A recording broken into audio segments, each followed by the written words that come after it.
안녕하십니까? 오늘은 대학 영화 전공 수업에서 단골 소재로 등장하는 영화 한 편을 보겠습니다. 독일 영화 감독 도너스 마르크의 2006년 작품 타인의 삶입니다. 누구든지 한 생애 동안 크고 작은 굴곡을 거치기 마련이지요. 그때마다 인생 행로를 바꾸며 살아가지만 그렇다고 인간상이 바뀌는 예는 흔치 않습니다. 이 영화는 악랄하고 비정한 전형적인 비밀경찰에 충실했던 주인공이 타인의 삶을 들여다보다가 그만 인생 행로를 180도 바꾸게 된 이야기인데요. 거기에 그치지 않고 평생을 자신을 희생해가면서 그의 삶을 위해 살아간 동독 비밀경찰의 이야기입니다. 그 사실을 뒤늦게 알고 그의 희생에 경의를 표하는 살아남은 자의 헌사가 감동과 감동의 릴레이를 펼치는데요. 지금부터 보시죠. 한 사람의 인간상의 변화를 영상으로 포착해내기는 쉽지 않지요. 그런 점에서 영화 지망생들은 감독의 영화 작법을 잘 살펴볼 필요가 있겠고요. 영화를 본 관객들이라면 무엇이 한 인간의 생각을 송두리째 바꾸었는지 주목해서 읽어볼 필요가 있겠습니다. 영화는 동독이 체제 유지를 위해 가동했던 비밀경찰의 이야기를 다루고 있는데요. 독일 통일이 1989년이죠. 영화의 배경은 5년 전인 1984년인데요. 영화의 시작은 동독 비밀경찰이 마지막 맹위를 떨쳤던 장면들로 채워집니다. 우선 주인공 비즐러의 삶의 구조, 극명한 대비부터 살펴보죠. 영화는 초입부터 비즐러를 잔인하도록 냉혈 인간으로 그려냅니다. 그런데 나중에는 바보처럼 인간미 넘치는 인물로 그리죠. 양극단의 인간상입니다. 국가에 대한 신념이 투철한 비밀경찰로서 눈 깜짝 않고 인간성을 파괴시키는 비정한 인간이 있는가 하면 그것을 학생들에게 자신이 집요하고 무자비한 수사 노하우를 전달하는 강의 형식으로 보여줍니다. 그런 그가 반체제 의혹이 있는 인사를 감싸주고 그들의 사랑을 지켜주고 증거를 감추어 주기까지 합니다. 지극히 인간적인 사랑으로 바뀐 거지요. 누구든지 양면성은 있습니다. 그러나 비즐러는 결코 양면적이지 않고 고뇌하는 인물상도 아니죠. 지극히 단편적인 인물인데요. 그는 무엇을 본 것일까요? 무엇이 한 인간을 그렇게 철저히 바꾸었을까요? 비즐러가 새로운 반체제 인사 색출 임무를 부여받습니다. 두 사람을 표적으로 삼아 본격적으로 영화가 시작되는데요. 극작가 드라이만, 그의 애인 크리스타가 사냥감입니다. 비즐러는 드라이만의 아파트에 도청장치를 설치하고 바로 위층에 자리 잡는데요. 과연 비즐러는 치밀하고 비정한 감시수법, 그것이 다시 재현될까요? 관객들은 아연 긴장할 수밖에 없습니다.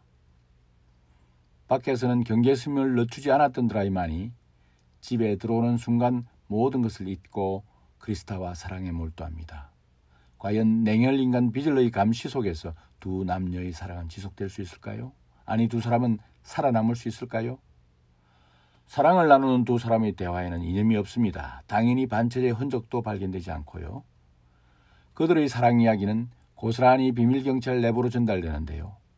당장 드라이만의 목을 조여 결단을 낼 듯했던 비즐러의 계획은 예기치 않게 장기전으로 흐릅니다.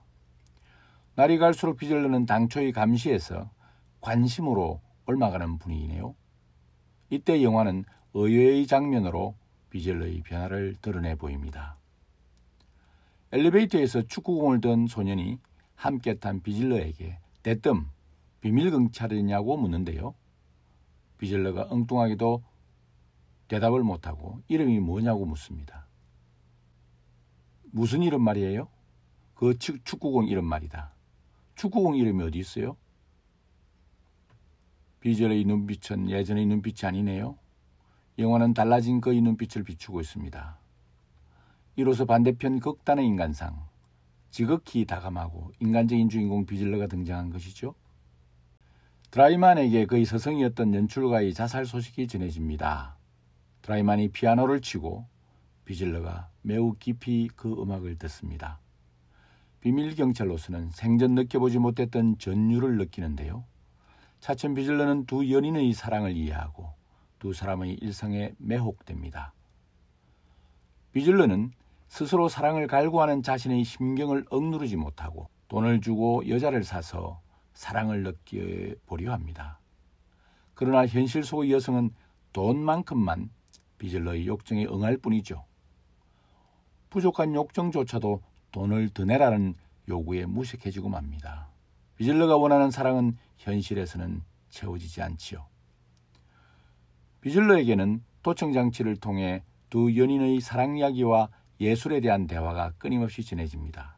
귀로 전해지는 사랑의 대화는 몸짓이 되어 온통 머릿속을 채우고 두 사람의 거친 숨소리는 강물이 되어 온몸을 전율시키는데요.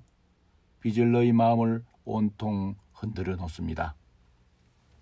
흔들림 없던 무자비하고 냉정했던 비즐러는 더 이상 감시자가 아닙니다. 드라이마는 그의 서성의 죽음을 계기로 자살률에 대해 관심을 갖게 되고 결국 자살하는 사람이 늘어나는데도 권력이 국가가 이를 은폐한 사실을 폭로하는 반체제 활동을 시도하지만 비즐러가 이를 묵인해 줍니다. 비즐러는 두 사람의 사랑이 위기를 맞았을 때 지켜주는데요. 문화부 장관 햄프가 계속 크리스타를 욕보이고 그녀는 죄의식에 빠지게 되는데요.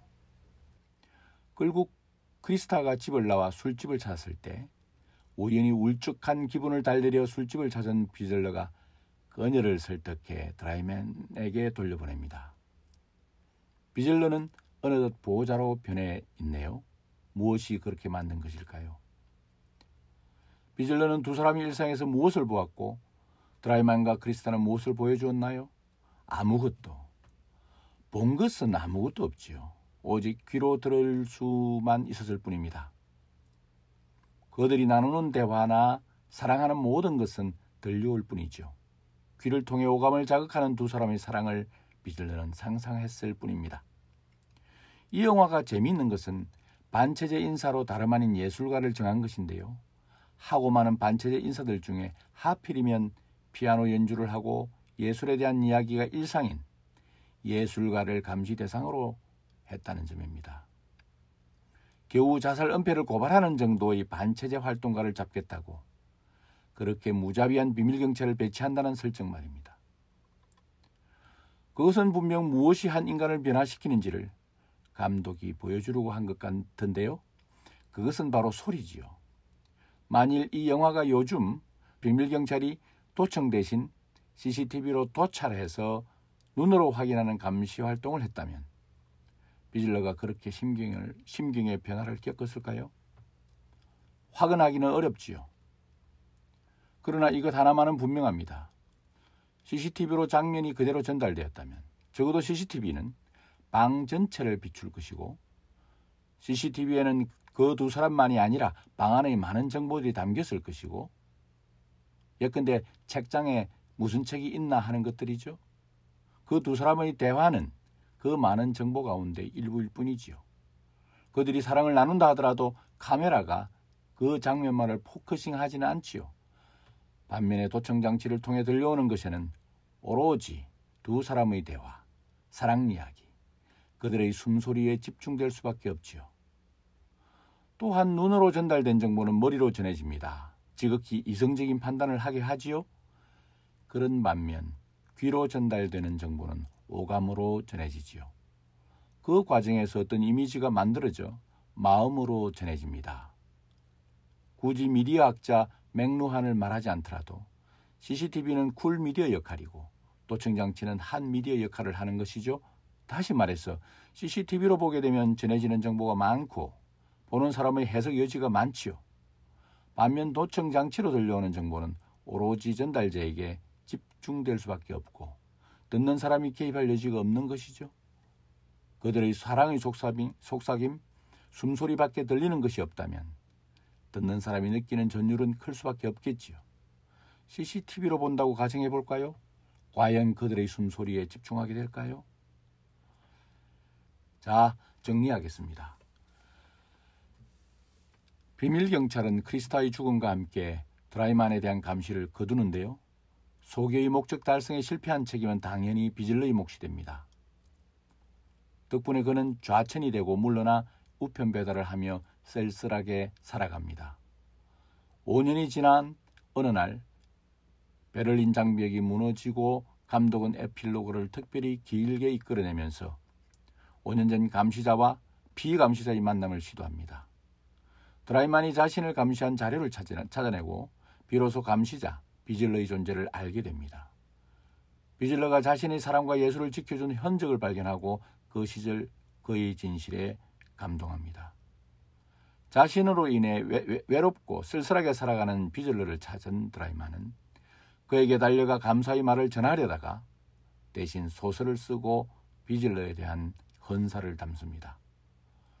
2년 후 서점 앞을 지나던 비즐러는 드라이만의 신간 소설을 보고 그 책의 첫 장에 새겨진 자신의 암호명과 작가의 헌사를 발견하고 감동으로 젖는 것으로 영화는 막을 내립니다. 무엇이 한 사람을 이렇게 바꾸어 놓았을까요? 앞서 언급한 대로 도청의 결과로 비즐러는 사랑을 알게 되었지요. 사랑은 불같이 전염되지요. 사랑에 눈뜨게 되고 오로지 상상하는 것만으로도 사랑의 숭고함을 간직하려는 비즐러의 몸부림이 그들을 지켜낸 것 아닐까요? 체제에 대한 공부는 아닌 듯하고 예술에 대한 이끌림도 아닌 듯합니다. 비즐러는 잔인했지만 한편으로 순수했다고 생각됩니다.